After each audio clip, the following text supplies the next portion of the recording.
आज भारत की भूमि की सभी माताओं को सिंधारा दूज का बहुत बहुत बधाई। माता पार्वती, माँ जगत जननी आपके सुहाग को अखंड सौभाग्यवती बनाए, यही भगवान से प्रार्थना। श्रावण के महीने में क्यों हिंदू धर्म में सिंधारा दूज मनाई जाती है, किस लिए? आज पूरे भारत की भूमि पर कई माताएं हाथ में मेहंदियां लगाती हैं, चूड़ियां पहनती हैं, सुंदर चुनरी पहनती हैं, मां पूजन करती हैं, माता का आराधना करती हैं। सिंधारा दूज, उसका कारण केवल इतना सा है, सिंधारा दूज का मतलब यह होता है कि चंचुला देवी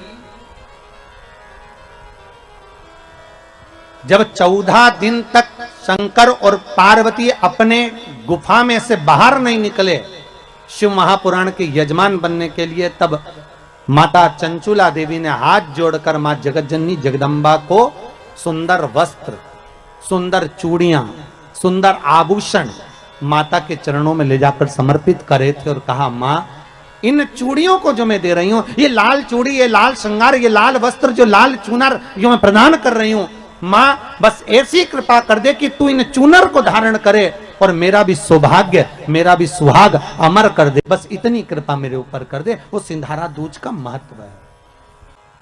आज भारत की भूमि की सभी माताओं को सिंधारा दूज का बहुत बहुत बधाई।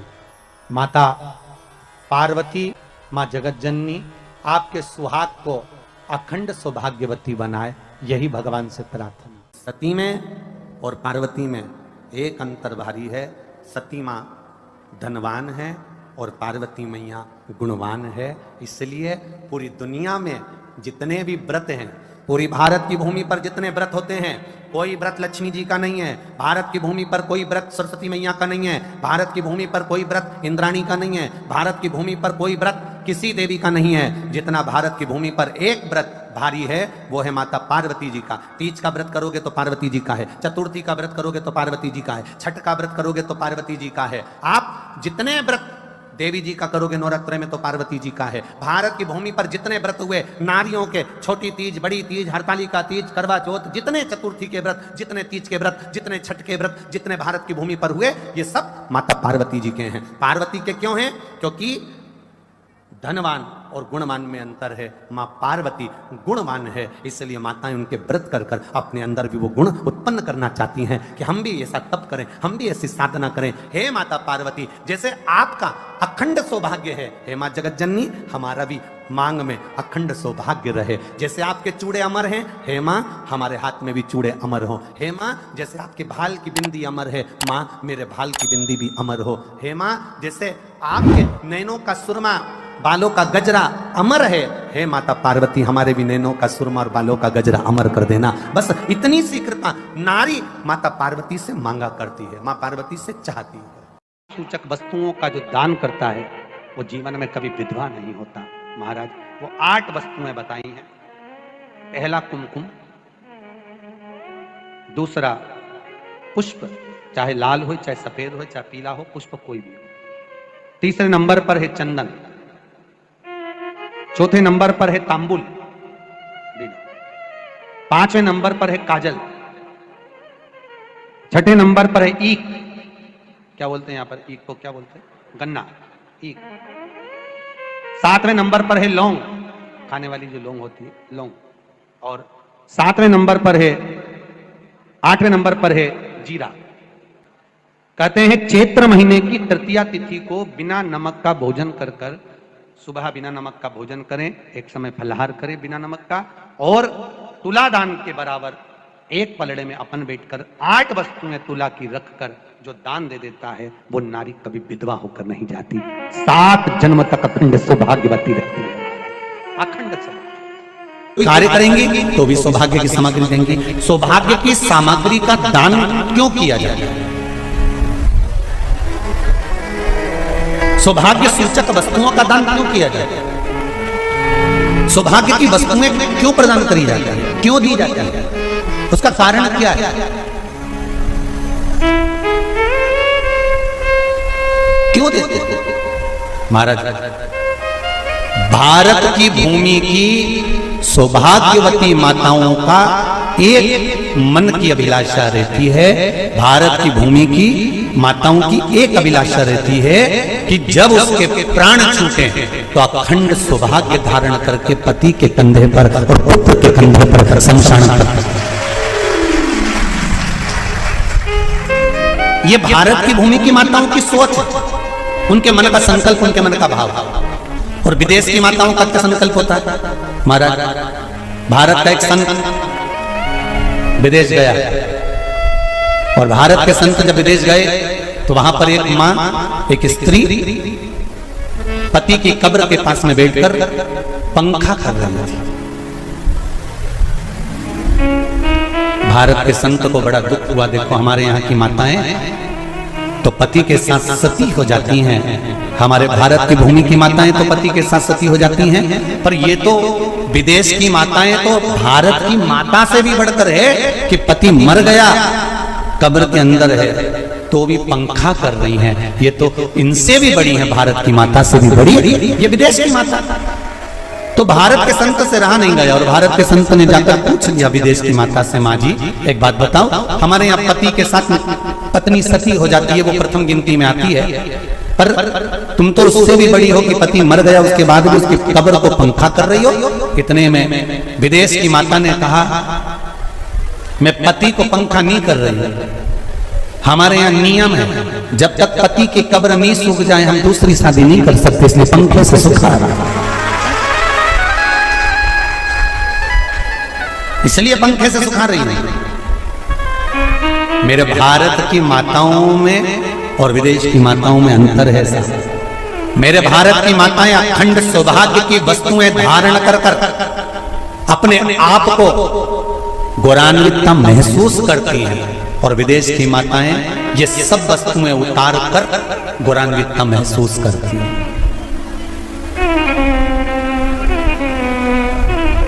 क्यों देते हैं चूड़ी का दान, क्यों देते हैं बिंदी का दान, क्यों देते हैं अखंड सौभाग्य का दान? किस महाराज? मेरे हाथों में भर भर के चूड़ी रहे, मेरे हाथों में भर भर के चूड़ी, और मैया कोई काम नहीं, मेरे मस्तक पे चमकती चूनर रहे, मेरे मस्तक पे चमकती चूनर रहे, और मैया कोई काम नहीं, मेरी मांगों में भर भर के सिंदूर रहे, मेरी मांगों में भर भर के सिंदूर रहे, और मैया कोई कामना नहीं, मेरे पाँव में बिछुड़ी का जोड़ा रहे,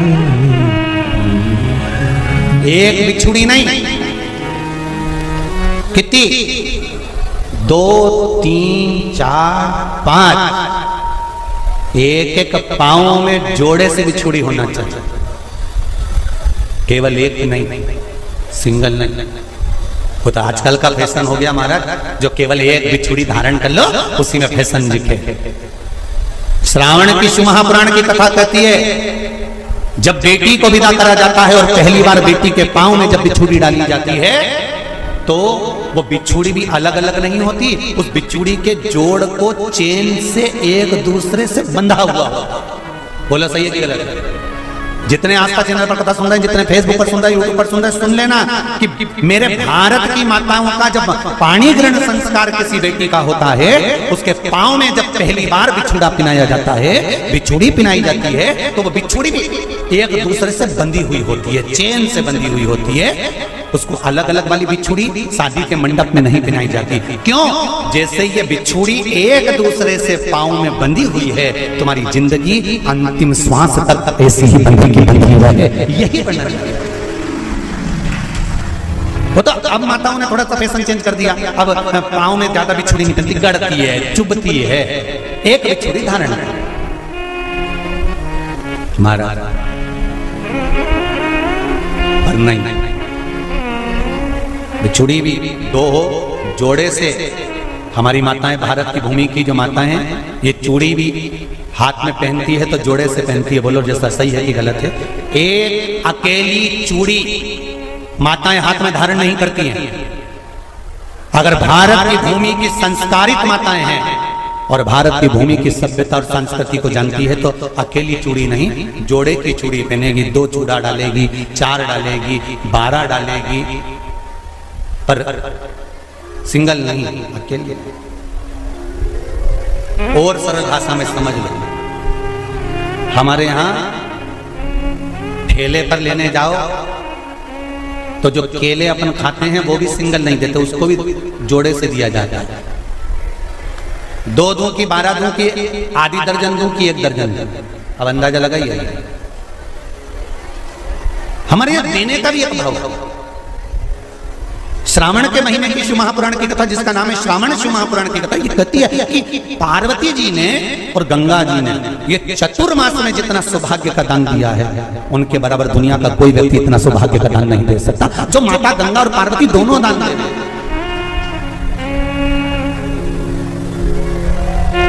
प्रतिदिन दे रहे हैं। और अब तो फैशन आ गया, तुम लोगों को जो सौभाग्य का दान देते हो प्लास्टिक की डलिया में देते हो। पर एक एक पुराण को उठाकर देख लेना, एक एक उद्यापन को उठाकर देख लेना, जितनी तुम कथा तुम्हारे घर में छोटी छोटी कथाओं की पोथियां पड़ी हो उनको उठाकर देख लेना। उसमें नहीं लिखा कि प्लास्टिक की डलिया में सौभाग्य की वस्तु का दान दिया जाता है। उसमें लिखा है बांस की पिटारी में, बांस की डलिया में सौभाग्य की वस्तुओं का दान दिया गया। क्यों? क्योंकि बांस वंश की वृद्धि करता है, बांस सौभाग्य की वृद्धि करता है, और बांस अखंड सौभाग्य, जैसे बांस का पौधा बढ़ते चले जाता है, बढ़ते चले जाता है, उसी तरह बांस की डलिया में जब दान दिया जाता है, बांस की टोकनी में जब दान दिया जाता है तो ये भाव रखा जाता है कि तुम्हारा सौभाग्य ऐसे ही बढ़ता रहे। पर अब थोड़ा सा फैशन चेंज हो गया तो प्लास्टिक की डलिया, पर प्लास्टिक की नहीं,